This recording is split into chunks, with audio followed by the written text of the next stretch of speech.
Welcome to Focus Today, and not often that we get a chance to talk to somebody local, but I'm delighted to have with us today Arthus Besler. He is the author of a book called How, and that is Jesus Can Rehab Your Church Fired Up.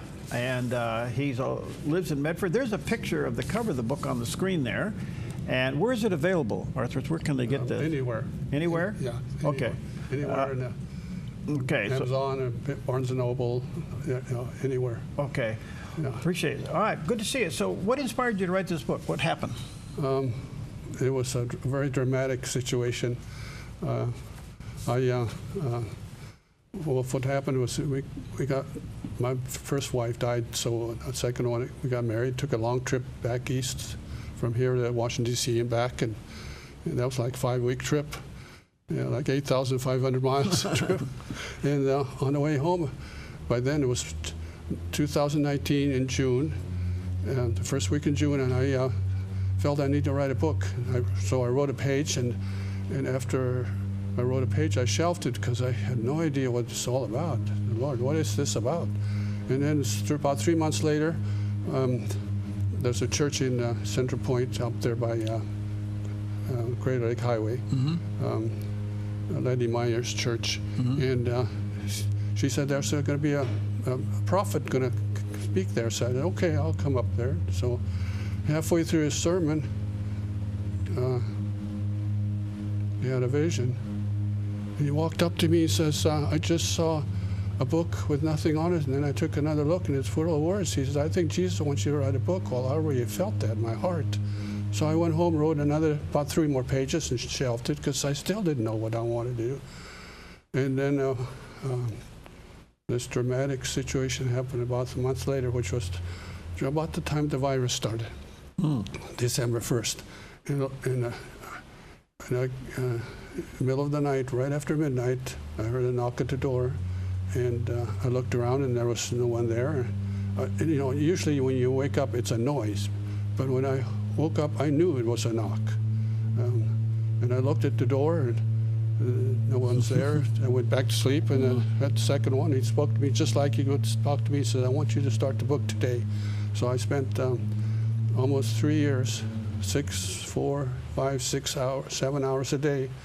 And this one's called The Journey of Jesus Through the Bible.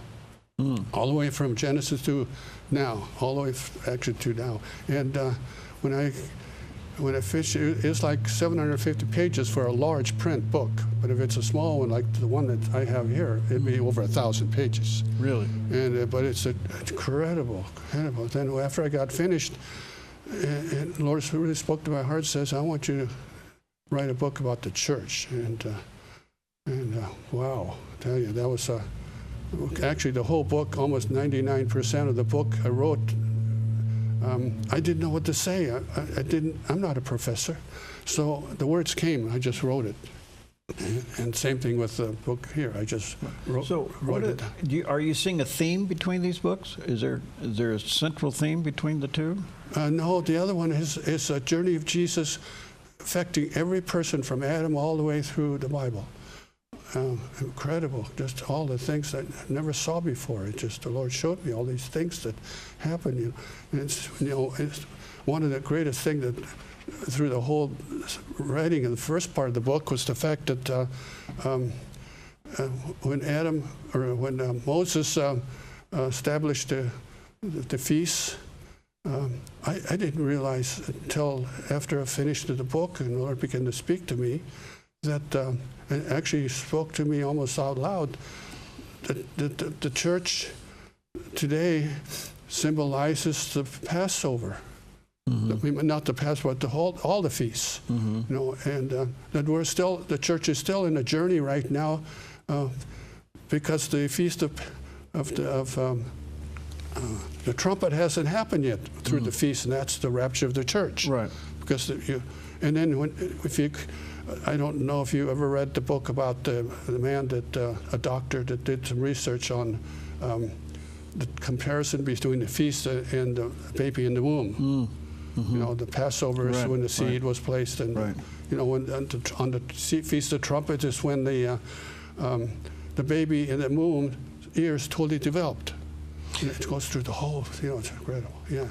So in this book, are you saying that that people need to understand the church's role as far as the future is concerned? Well, that's interesting you said that, because that's been on my mind on my trip from my house to here. The Lord keeps telling me, he says, hey, you think something's happening in the political system right now, just think of what's about to happen in the church.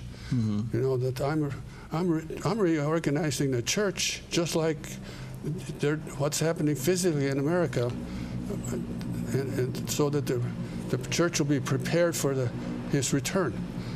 So yeah, it's Are you getting a central message from the Lord about the church's role today? Yes. And that is? That that we have lacked the understanding of the all nine gifts of the Spirit. That has to be established. Otherwise, we have a physical, carnal mind when we're looking at it as a natural human being with the fruits of the Spirit, the 9 gifts, plus the role of the fivefold ministry of the prophets and the apostles, all that. All that has to be established. Otherwise, the Holy Spirit is standing outside the church, because he's really not invited to complete his role as God in the church. What role does prayer play in all this? The prayer is very, very important, but the Lord's really spoke to my heart that a prayer connects with God, but if you have the form of godliness and deny the power of God, that doesn't really affect of reaching the world with the gospel, like Paul, being an apostle, how he reached out, but he's the one that really established the church to what it was back then. It's fascinating. Okay, let me say to our viewers and listeners, Arthur has a website, Arthur Besler, BESLER.com. There's a picture of the landing page of his website, and so you have a couple of books. What are they? Well, the first one is called Why Jesus Do You Consider Our Church Lukewarm? That has about 370 pages. And then this author on the second book, the one you just showed, how they called me and asked me if they could do the same book. And I said, you could do the same book, but let me reduce it to 200 pages and change the title of it to more of a positive approach instead of a negative. And then another one called me later and asked me if they could do the book. And I said, yeah, but I want to change the title, because the Lord really spoke to my heart and says, if the adults, pastors throughout the world, and leaders of the church, if they don't do something quickly, I'm going to focus my attention on the teenagers, the young, to bring the gospel to the world. So what is it that you feel that the Lord is saying through the book, through your writings to the book, to the church? Do what soon? That we need to re-examine the church's role, because in the Bible, the word missionaries are not mentioned, because the pastor and evangelists and the apostles, just like in 1 Corinthians 12:28, it says the first is the apostle, second is the prophet, third is the evangelist, the fourth is the teacher. And the pastor's left out. And then there's another verse in Romans, I think, what talks about all the 5 different ministries, which includes the pastor. But when I first wrote the book, the Lord kept reminding me over and over and over about what happened with David when he was a teenager. He was the shepherd of Dad's flock, and how he was able to kill the lion and the bear. And I think, yeah, you know what? I managed. He was pretty good with his sling shot. He took his stone and I mean, he was ready. So if something came, I have in my mind, I visualized that the lion or the bear was dead by the time he got to the, because he grabbed them out of their mouth. The Bible talks about that. Well, that's what the pastor's supposed to be doing, is lay his life down just like David did, because if you don't, then, because I've been to a lot of different churches where they only shake hands to 2 or 3 people. I've been to one church where the pastor walks out of the office, speaks, and walks back in the office. He doesn't look at anybody. So the pastor is and so they're not reaching the congregation. That's why so many of them have left the church. What I'm trying to sense a theme here, Arthur, and I think what I'm sensing here is basically, and I don't want to oversimplify it, but preparing people, the church, the congregation, the individual, for the return of Christ. Yes, yes.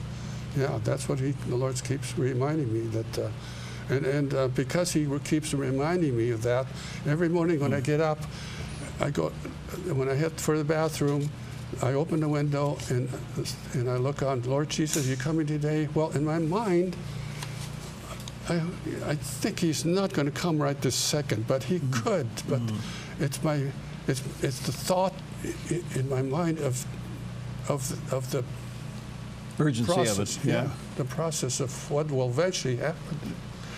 Well, so let me say to our viewers and listeners again, he has a website, Arthur Besler, B-E-S-L-E-R. There's a picture of the landing page. There's the one book. That's right. One book called Jesus and what? The Teenagers? I can't read the title there.